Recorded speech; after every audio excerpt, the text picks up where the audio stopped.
And we're going to talk about a Prius. Yes, more importantly, my Prius. And then what? And talk about some of the things that stood out to us. Have I been drinking this morning? You're not used to it. I don't like it. You're not used to being I don't like it. How do you do this every week? Welcome to Downshift, everyone. My name is Paulo. And my name is Matt, and today we're going to talk about a Prius. Yes, more importantly, my Prius Limited. I've had the car for about 8 months now, and I'm going to walk you through some of the pros and cons that I've seen. And of course, we've both kind of shared this car over the last 8 months, and I'm going to talk about some of the things that have stood out to me as well. Let's get into it. Now, one of the first questions I get when I tell people that I have a Prius is, why didn't I get the Prime? You get more power, you get 45 miles of EV range, and you also, arguably, get a nicer interior. And the main reason is they only offer that in front-wheel drive. Being in the Midwest, having snow, being not the only member of my family to drive this car, I wanted to try to make it as easy as possible to drive in the snow, so I wanted to get all-wheel drive. But I also wanted to get some of those Lux features, so I ended up getting the limited edition. Another thing that drives me personally a little bit crazy behind the wheel of the Prius is this fighter jet cockpit style gauge cluster. It's kind of a mix between a traditional gauge cluster and a heads-up display. The unfortunate bit is I sit pretty close to the steering wheel, which means when I get in and out, I want this to be as high as possible, so I have to raise it all the way up. But that also then means that my view is prohibited from seeing the full gauge cluster because the top of the steering wheel is in the way. Now, I know I'm not the only person that has this problem. I think Matt also has this problem as well. Yep. But I wish that they either went with the traditional gauge cluster that was a little bit lower, or honestly, just a heads-up display would have been fine as well. Now, there's a lot of things that I like about the safety suite here that Toyota offers, but one of the things that drives me nuts is how controlling and how handicapped it is about the lane keep assist features that you have here. Now, when you are driving on cruise control and you have the steering assist on, it is incredible, and I think it can do a lot more, but it is constantly yelling at me to put my hands back on the wheel, more frequently than my Genesis G70 was doing, and that was way worse at lane keep assist, driver assist than this thing is. So I really wish that they let this thing go a lot longer in between yelling at you and screaming at you to put your hands on the wheel, especially on long trips. It gets extremely annoying. Now, you'd think getting the top trim, the limited edition, that it would come with 360 cameras, and unfortunately it does not. You have to get the limited premium package, and I think it's about $1,000, but that gets you the 360 cameras. Now, if you don't get that, this is essentially what you have. And I mean, this is arguably almost embarrassing. It reminds me of my dad's 2014 Prius. It at least has parking sensors, but I do wish that we had a better camera as base. Now, one of the next unfortunates is the back seat. Hold on, now, I'll stop you right there. Next unfortunates. 3, 2, 1.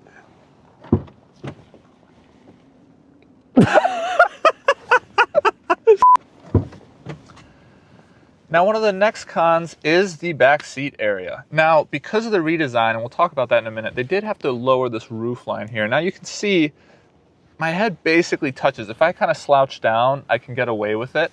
And my knee room is essentially touching the seat in front of me. So I think on long trips, like, this would be kind of painful for me, but anyone under 6'2", I don't think they're gonna necessarily have a problem, but I did wanna call it out that you do have less room back here than the previous gen. Now, this next thing is somewhat of a nitpick, but I still think it's worth mentioning, and it is about the trunk space. So the base has 23.8 cubic feet, and I'm at about 20.3 cubic feet, which is both smaller than last generation. Another unfortunate is you do not get a spare tire. Instead, you have styrofoam for noise reduction. Now, moving over onto the pro side, the first thing is the looks and the styling. I think it looks incredible. It's really sleek, and it looks really unique on the road. A huge upgrade from the previous generation. Up front, we have the boomerang headlights, really emblematic of Toyota's new design language. I do wish that I didn't have this license plate bulge up front, but it does come on every US Prius, unfortunately. Going along the sides here, I have the 19-inch premium wheels with the limited trim. That does give me a 5 mpg hit, though, on my range. So I'm considering swapping those out for the 18s. I think that will be the move for me going forward. On the side here, I really like that the door handles on the rear doors are hidden. And coming back to the rear, the full width taillight I think really ups its elegance and looks really, really nice. Overall, I'm a huge fan of the styling for the new generation. Now, one of the most impressive things about this new generation Prius is not only is it more efficient than the last generation, but it also has 60% more power. Under the hood here, we have a 2-liter naturally aspirated 4-cylinder, and you also have 2 electrical motors for the E all-wheel drive. Makes 196 horsepower and 152 pound-feet of torque. Compared to the 120 horsepower from the previous generation, that is a significant increase. You also have an eCVT transmission, and 0 to 60 is done in about 7 seconds, which is a huge increase over the last generation, which was about 11 to 12 seconds. Now I'm back here. Yep. And then I'm gonna say, for all those reasons. You sound so confused. Dude, I don't like it. So now I'm back here. So for that, with more power and more efficiency, how could you not love this thing? Another thing I like is the upgraded tech that you have here. So I have the upgraded 12.3 screen. Really like the colors and contrasts. Wireless Apple CarPlay, which I'm a huge fan of. You do have a wireless charger here. It doesn't really work that well. I always opt for USB-Cs when I'm charging. There's like 3 up here and there's 2 in the back.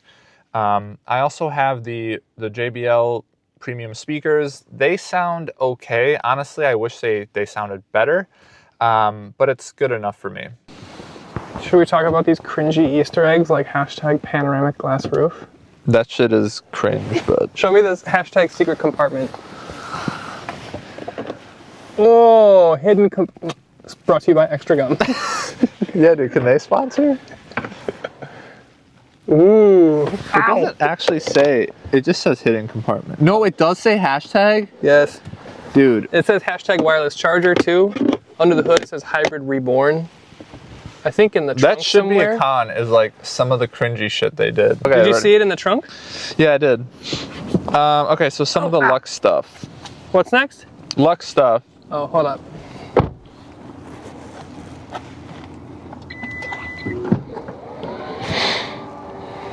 Yes. Hybrid reborn. Now, another thing that I really like is the driving experience. Now, I already mentioned that you have more power here, and you can really feel the difference from the previous generation. It's seamless to get on the highway now. The suspension is dialed in. It does a fairly decent job of soaking up bumps. The seats, though, are what do it for me from the ride perspective. They're extremely comfortable, especially on long trips. The steering, yeah, it's a little numb, but like honestly, I don't expect more from a Prius. The braking, you also have a little bit of EV braking here along with your traditional brakes, and I'd say it's pretty organic. You can't really tell the difference. But overall, it's a really nice place to be. I think the visibility, it takes some time getting used to this insanely angled roof line, but I lowered the seat all the way, and honestly, I don't feel like I sit too tall or anything. And the last thing that I mentioned that's really impressive to me is the transition between the gas engine and the EV. It's really seamless, really organic, and they do a nice job executing here. But overall, this is a great place to be behind the wheel of the Prius. Now, the next thing that I really like about this is some of the luxe and convenience features that you get here. So I have heated and cooled seats. I have a heated steering wheel. You can option heated rear seats, but I don't have that option. Back up front here, you have this ambient light, and my favorite part about it is if you're at a red light and the car in front of you goes, it'll actually blink to notify you that you can drive as well. I have the pano option here, which was an additional hashtag, what is it? Hashtag panoramic glass roof. Yeah, hashtag panoramic glass roof. This was a $1,000 option. It cannot open up, but I do really appreciate that it lets in more light and makes it feel a bit spacious in here. And the seats are also really comfortable. The leather's nice. You got some detailing, contrast stitching. It's a nice cabin. The seats are extremely comfortable. Hey guys, real quick, Matt here. Just wanted to say I hope you've been enjoying the video. If you have, would really appreciate you hitting that subscribe button. I know it doesn't seem like a big deal, but it does go a long way in helping us get access to cars sooner and get access to manufacturer engineers so we can get more information on the cars and get you more information so you can make better decisions. So would really appreciate you hitting that subscribe, like, comment, the whole YouTube thing. But with that, let's get back to the video. Do we have a sports mode? Do you really want to put it in sport mode? Are you kidding? Sport mode. Nothing changes in the cluster. No, it does. It says sport. Yeah, but it doesn't like do red or anything. It No. just says sport in green. Correct. Correct. Are you ready? You know what's the most pointless thing is this EV mode button. Like, No, it's good. Because you use it like when you're just... but it auto puts you in EV. Yeah. But sometimes it doesn't. And then you can push this. You don't need to. And then it's good. Okay. Are we ready? 3, Yes. 2, 1. Prius power. Dude. Oh yes. Little tire. Wheel spin. Yeah, wheel spin. I got a traction warning. It's no slouch. It is much more powerful than Priuses of yore. Not yours, but Priuses of the past. Yes. 120. I can't believe they released something with 120 horsepower. I know, it's almost criminal. It is criminal. So I am behind the wheel of the mighty Prius. Oh, there's a cop there. But just FYI. Why don't we have you talk a little bit about what your ownership experience has been? You've had this car for about 8 months now. Talk to us about what it's been. You got it in the winter? So the winter fuel economy, then you went through the summer, and now we're kind of back into winter. I got it in January, and I think the main reason I got it was just my commute to work has drastically increased in about, or sometime a year and a half ago. So my GV70 was, or my Jesus. He's all turned around because he's not usually the one in front of the camera. Your G70, 3.3 twin turbo V6, which was a little thirsty. Yeah. Was just not the most practical thing. I also had aftermarket wheels that had a wider tread on it. Fat ass tread. So I was getting, I think it was like 275s. You love tread. I love tread. I love talking about not tread. no more. I was getting about 19 mpg, and it was also premium fuel. So I wanted to get something that was a bit more fuel efficient. Now I feel like I kind of went to the other extreme by getting a Prius. Maybe an overcorrection. But you seem to like it. I love it. I really do like it. Yeah. Oh, and I feel like I get my fix of like driving fast cars by, me and my wife will switch every week. Yeah, you got the X3 M40 at home. And then with downshift cars, like I also get my fix that way. But yeah, I think that's one of the things that like, people will probably watch this video and be like, why the hell is the car enthusiast about driving a Prius? But like, the truth is, like, we could book a trip out to LA tomorrow, book a Lotus and an Aston Martin, and not have to pay for it, not have to title it, not have to insure it, not have to fuel it. Well, we have to fuel it, but like, go out and drive the canyons for a week, scratch that itch, and then come home. Yeah, I mean, you just need something that's easy. When I did the math, and like, my driving is not like I have awesome on-ramps or you know, back road corners. Like, it's just highway and side roads. Like, it's not a very fun commute. So the Midwest is grid style streets, so it's straight, 90 degrees straight. Yeah. There's just not a lot of fun to be had. I mean, filling up, yesterday I filled up literally from empty for $21. And I can get, you know, 450, I think it's a 10-gallon tank, can get like 450 miles. In the summer I get a bit more. MPG, I take a 5 MPG hit with these tires. I already mentioned that. And you also have less... The bigger wheels, you mean, the 19s? Yeah, sorry, the 19-inch wheels. Yeah. You also get less with all-wheel drive, I think by like 1 or 2 MPG. So if I really wanted to maximize this, I would get the 18 inches. And just front-wheel drive. And just front-wheel drive. I think you get like 57. 55, 60? Yeah, 57, 60. On the Lakeshore Loop, it'd be like 80 miles per gallon. Yeah, seriously. Why do we keep doing this test if it's so inaccurate? I don't know. You need to, I think, change it up a little bit. But no, like, this thing is just so easy to drive. It's really comfortable, and I really appreciate, like, I feel like people think the Toyota safety suite is kind of invasive, but I actually think it, like, just makes it so easy to drive. Like, the auto braking that it'll do now. It is nice. You hear auto braking in a video like this, and you're like, oh, I don't want it to do, like, it's going to be invasive. It actually works pretty well. Yeah. Like, it definitely functions much more invisibly than you're thinking of when you're just hearing it without experiencing it. No, it's not like it's perfect, but what I'd say is, like, it's more beneficial than annoying, like, holistically. So I keep it all on. It's just easy. And I like the way that the ambient light talks to you across the dash. It'll like flash if someone's pulled away in front of you. It'll also do some stuff if somebody's braking in front of you, and it's gonna like apply some of the regen or slow you down. It's nice. It talks to you a little bit. It doesn't change colors, but like it tells you stuff, and I think that's nice. It like looks and feels really premium up here. Like, you have this, it's like 12.5-inch screen up here. Heated, cooled seats, heated steering wheel. Like, you have all the features that power tailgate. You like could that's possibly want. That's not something you take for granted in this class. Like, there's some genuine luxury touches in here. A double bubble roof. Like, yeah, they can't open though. But I do wish I just like fully kitted this thing out and got the 360 cameras. And camera would the be nice. digital dash for when you have rear passengers, because if you have rear passengers, you like essentially can't see using your rear view mirror. Yeah, that would be true.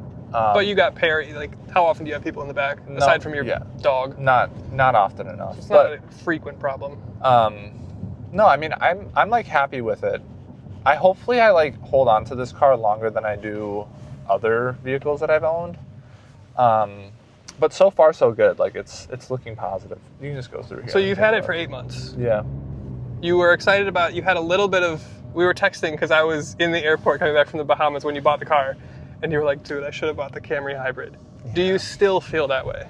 Well, so I like built a Camry actually last night in just preparation for this video, and like I thought the MPG was a lot better. I think I did the Camry Limited all-wheel drive. I think it was like 38 or something. $1,000? No, combined. MPG, okay. And yeah, it was a lot more expensive. I think it was like $3,000 or $4,000 more than this. Significant. And you don't get the hatch. Yeah, you don't get the hatch. Nice. And I honestly I kind of like that this looks a bit more unique, and you don't see as many of them compared to the Camrys. Although I do think that the new Camry styling is like incredible. I still think this looks better. It's subjective, it's everyone's personal taste, but like I do think this looks cooler. And the fact that it's a Prius and looks cool and has like, our Crosstrek hybrid video just came out. The fact that this still has more power than like a Crosstrek hybrid, it's like, I don't know, there's something cool about it. Mm-hmm. It's kind of like the Prius is entering its like angsty rebel middle school years. Yeah. No, I honestly think I'm happy with this. I just wish I got those like the 360 cameras and the rear view digital. Like to me, the backseat thing isn't that big of a deal, but like if you're gonna have frequent passengers in the rear seats, then like you should probably opt for the Camry and get more space. Yeah, I mean that certainly makes sense, but it seems like for what your needs are, this fits perfectly into your life. Yeah, 100%. It's reliable, it's efficient, it's affordable. A lot happier with my gas bill. It's been really efficient. Like I was expecting 45, but like in the summer months I was getting I think 52, 53. Right now I'm getting 48.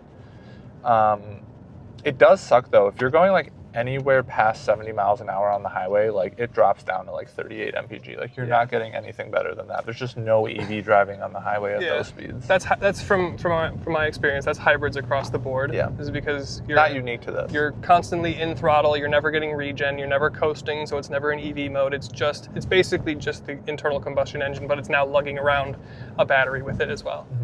Mm-hmm. So I think my question to you is, you've mentioned you're probably going to keep this for another couple of years. You'll pay it off and then enjoy some months or years of no car payment. After this, do you think you go gas, hybrid, PHEV, or EV? That's a good question. I feel like I could see me going down two paths. One would be like getting a summer vehicle, something rowdy with a V8, like something old, or getting like a Corvette.